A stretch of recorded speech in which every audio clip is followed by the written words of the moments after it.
The runway lights stretched endlessly into the darkness as police vehicles screeched into position, forming a blockade in front of Victor Ashcroft's private jet. The engines were already roaring, heat waves distorting the air behind the aircraft as ground crews shouted and security personnel scattered. Detective Laura Bennett stepped out of the lead vehicle, her badge visible, her voice sharp through the megaphone. Victor Ashcroft, shut down the engines and exit the aircraft immediately. For a moment, nothing happened. Then the engines powered down. Slowly, deliberately, the cabin door opened, and Victor Ashcroft appeared at the top of the stairs, his composure intact despite the swarm of armed officers surrounding him. He didn't look panicked. He didn't look surprised. He looked resigned. "I assume this is about Daniel Whitmore," he said calmly as he descended. Detective Marcus Hale stepped forward. "And Claire Whitmore." "And Emily Whitmore." "And the data you tried to erase." Ashcroft gave a faint smile. "Tried."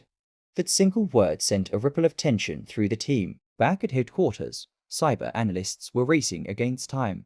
The encrypted file Claire had transmitted minutes earlier had begun uploading to multiple offshore servers simultaneously. Copies of internal financial records, surveillance logs, transaction trails, and private communications were being released in staggered batches. A dead man's switch. Claire had planned this long before the night of the murder. Meanwhile, in a guarded hospital room, Emily Whitmore regained consciousness under police protection. Her hands trembled as Detective Bennett sat beside her, recorder on, voice steady but gentle. "Emily, we found you in a cabin tied to Ashcroft Shell Company. We need you to tell us everything." Emily's eyes filled with tears, not just from fear, but from exhaustion that ran far deeper than physical pain. "She wasn't supposed to hurt him," Emily whispered. Bennett leaned forward. "Claire?"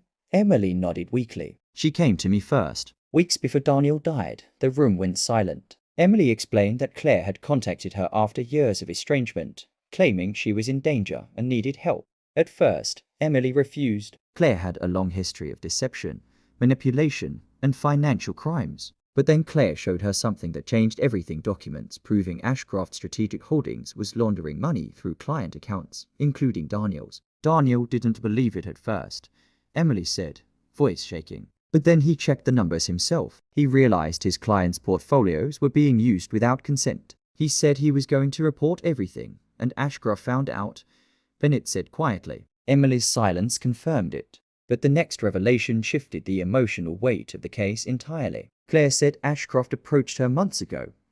Emily continued. He knew about her past. He offered her money to monitor Daniel, to see how much he knew. Bennett's expression darkened. He recruited her. Yes, Emily whispered. But Claire didn't trust him. She started collecting evidence instead. She said if anything went wrong, she'd expose everything, which explained the laptop, the surveillance logs, the hidden storage unit.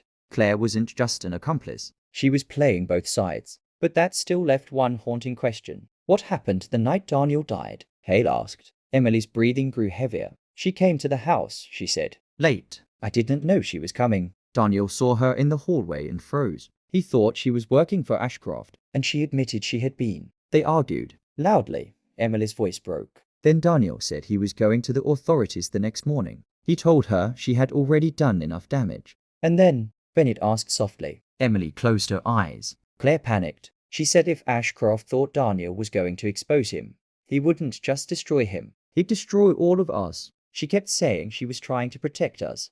The room felt colder with every word. She grabbed the bracelet from my dresser and told me to leave through the back door.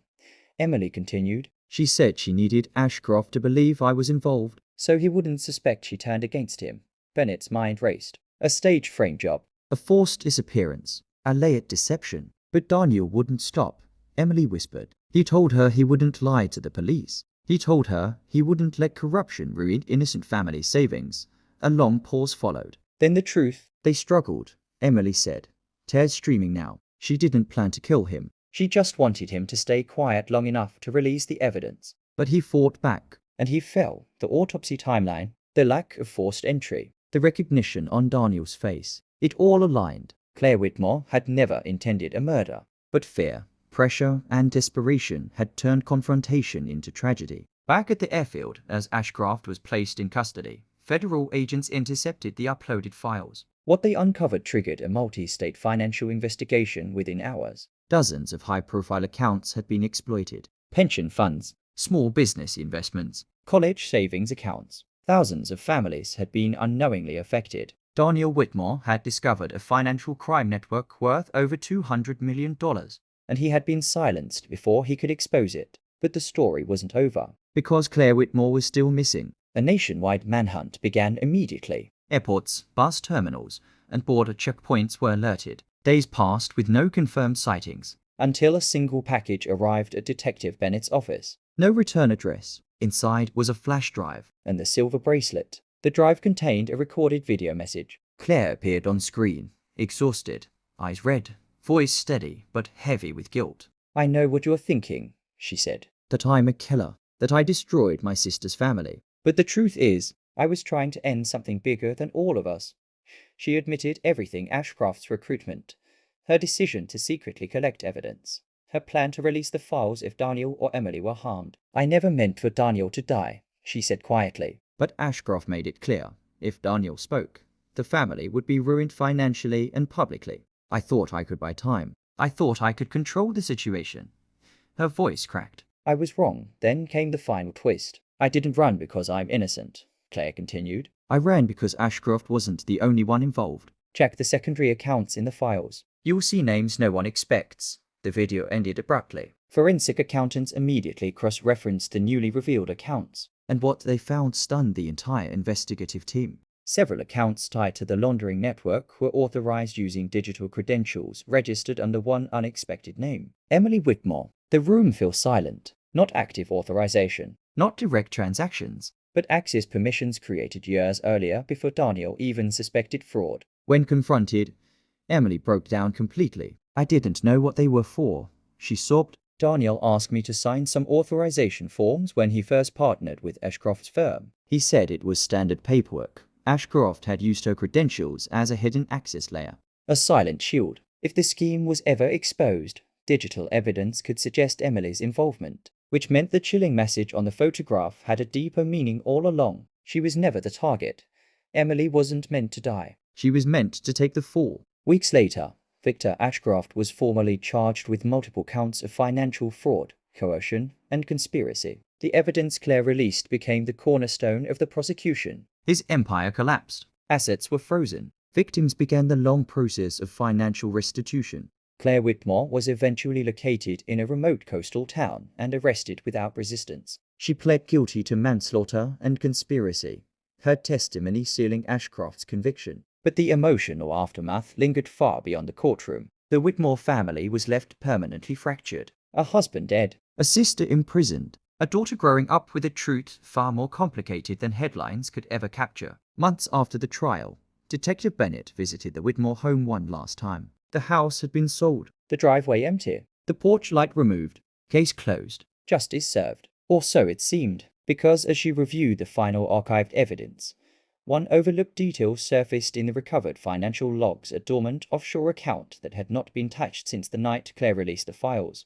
An account not linked to Ashcroft, not linked to Claire, but quietly receiving small, consistent deposits from unknown sources connected to the laundering network's outer circle. The account holder name was encrypted, but the access credentials traced back to a digital authorization created 14 years earlier. On the same day, Daniel and Emily opened their first joint investment portfolio, which meant one haunting possibility remained. Someone else had been embedded in the system long before Ashcroft, watching, waiting, profiting in silence, and they were never identified. The case that brought justice to a broken family had exposed a criminal empire, a desperate sister, and a calculated mastermind. Yet the final ledger suggested the story wasn't truly over, because sometimes the person who benefits most from the truth is the one who never gets caught. If this story left you unsettled, questioning every hidden motive and every unseen detail, then you're not alone. Subscribe and stay with the channel, because the next case we uncover may be even more disturbing than this one.